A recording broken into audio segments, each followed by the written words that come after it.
பொண்ணே என் மோவனுக்கு நல்லா பிடிச்சிருக்கு. என் மவளுக்கும் மாப்பிள்ளையும் பிடிச்சிருக்கான். கேக்கேன்னு நினைச்சுக்கிடாதியா. 29 வயசு வரைக்கும் உன் பொண்ணுக்கு கல்யாணம் முடியாம இருந்திருக்கு. அப்ப எதுவும் குத்தம் குறை இருக்குமா?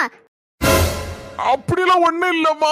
எப்பா கொஞ்சம் அமைதியா இருங்க, நான் பேசிக்கிட்டேன். என்ன கேட்டீங்க? 29 வயசு வரைக்கும் கல்யாணம் முடியலையே, ஏதாவது குத்தம் குறை இருக்குமாண்ணா? குத்தம் குறை எல்லாம் ஒண்ணும் இல்ல, எல்லாமே நிறைய தான் இருக்கு. நீ சொல்லுது ஒண்ணும் புரியலையே. என்னது நிறைய இருக்கு? என்னன்னு விலைக்கு சொன்னா நான் கொஞ்சம் புரிஞ்சுக்கிடுவேன். நான் நல்லா படிப்பேன், அதனால நிறைய மார்க் வாங்கினேன். நல்ல ஒரு கம்பெனில கை நிறைய சம்பளமும் கிடைச்சி. பரவாயில்லையே. சம்பளம் நிறைய கிடைச்சனால 2 வீடு வாங்கியிருக்கேன், 2 பைக் வாங்கியிருக்கேன், பேங்க் பேலன்ஸும் கொஞ்சம் நிறையவே வச்சிருக்கேன். ஒரு பொண்ணு நான் கஷ்டப்பட்டு படிச்சு வேலை பார்த்து இவ்வளோத்தையும் சேர்க்கறதுக்குள்ள 29 வயசு ஓடி போயிட்டு. உங்க மொவனுக்கு கூட 40-45 வயசு தாண்டி இருக்குன்னு சொல்லி சொன்னாங்களே.